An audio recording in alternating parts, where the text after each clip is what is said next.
Alright, you shitheads.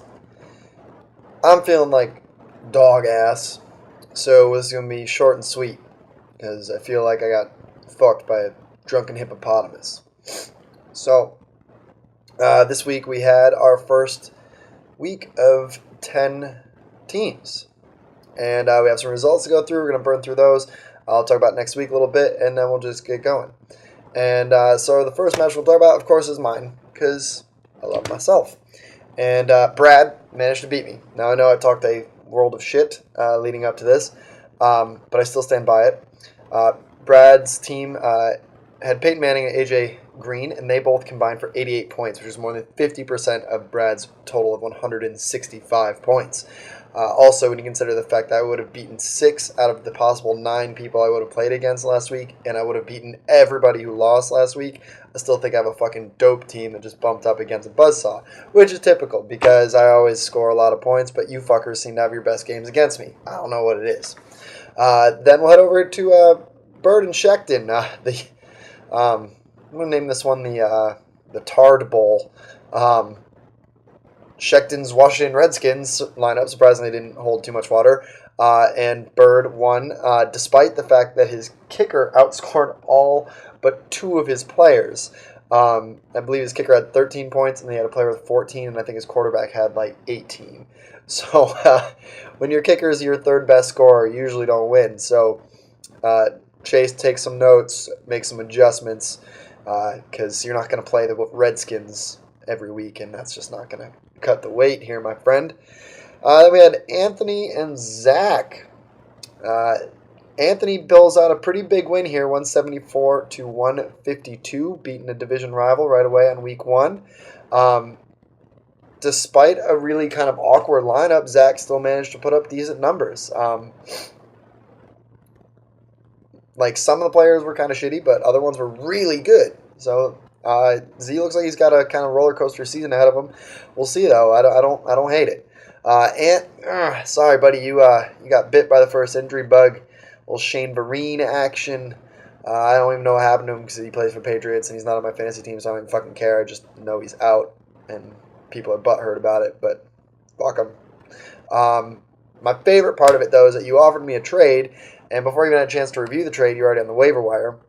I wouldn't have given you DeMarco Murray anyway. I would have just trade raped you for somebody else and figured something out and made everything work out for me, because that's what I do with trades, right, Sharp? Speaking of you little diminutive shithead, Sharp beat J-Ball 129 to 110. There's a couple things going on here. One, Sharp, I don't know how your team went crazy. Victor Cruz for 34 points saved your ass because your running backs together scored 5. This ain't your first rodeo, it's your second, and it's not looking that hot from my perspective, but you gotta win, which is more than I can say, so I don't even know what I'm talking about. J-Ball just seems to have the worst luck when it comes to fantasy football. One of the worst teams historically in this league, and I'm not saying that to rip on you, J-Ball, but dude, all but 3 of your players were in single digits this weekend. I don't even know what to say. Then finally, our weekly beer game. I would drink the weekly beer. I know Tom talked shit on the text message. My phone is vibrating. I can guarantee you it is Tom bitching about something. Huh. Tommy Gregg. Imagine that. Tom, I would normally drink you a beer, but forgive me this once. I'll get back to you. Instead, I'll put a kiss on your trophy here for you. And next week I'll drink 2 or something. But this is not going to happen today. But Tom, of course, managed to score the most points out of anybody this fantasy week. He scored 175 points over Jordan's 152. Porge, buddy. Pretty good showing on your first week. I'm proud of you, little guy. You'll get some wins with those scores. But you ran into the champ, and Tom does not fuck around. I don't know what kind of voodoo and blood magic you have done to get the waiver wire or how much you're paying monthly for this insider information from some other website. But picking up Julius Thomas on the waiver 2 hours before the matchup and having him score like 28 fantasy points in fucking like 5 minutes of play. Good lord, dude. It's going to be a tough season. I really wish I hadn't stacked the draft and just let you win with the first pick anyway. Would have been so better. Because, I just collude like a motherfucker, and we all guaranteed and made sure that you got the last pick. It's pretty much how it rolled. But you're going to get us probably a couple times this season. We'll see. Got a lot of Eagles on there. Kind of putting all your eggs in one basket, but we'll see what happens. They look pretty fucking good on Monday. So this would normally be the point where I drink a beer.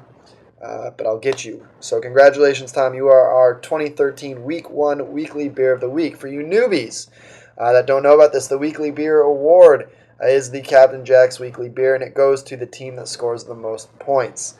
Tom and J-Ball have the 2 only platinum Captain Jack's beers. Those are for breaking, I believe, is the 150-point mark in the old format. As you can see, that's going to happen an awful lot in this new format. So we may be retiring the platinum can, I haven't figured out, but you want to win platinum cans. They're a good thing.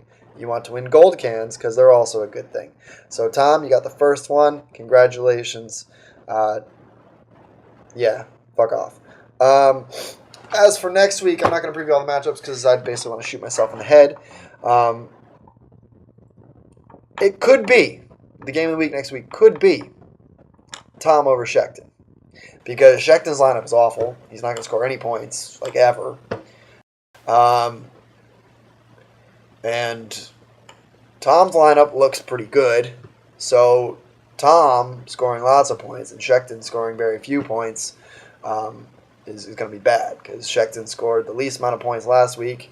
And Tom scored the most. So this could be a candidate for this year's Silver 55 trophy, which goes to the team with the largest margin of victory in a single game. But I'm not going to crown that game as the game of the week. I'm going to give this week's prediction, the game of the week, the one to watch this upcoming fantasy week, will be the battle between 1-0 division rivals Anthony Laterra and Chase Burdick. The winner of this matchup gets a quick 2-0 lead in the Caroline Street division and is guaranteed a 1-game lead over all the other members of the division. So it has a lot of importance, even though it's week 2. Whoever wins that can jump out to a quick lead over the rest of the division, and that head really close to that guaranteed playoff spot. Other than that, we got a game starts tomorrow, so it's one nice thing about this retarded-ass NFL schedule is that fantasy just keeps coming. So check your lineups, because Thursday night is here in like 19 hours or something like that. Fuck you, Sharp. I know you know it off the top of your head. It's 4:28 p.m. So it's 4 hours to 8:30. So 28. I went the other direction. 28 hours. But yeah, so make sure you got that taken care of. Those of you who were interested in doing your own video, I'll get back to you very shortly. And fuck y'all.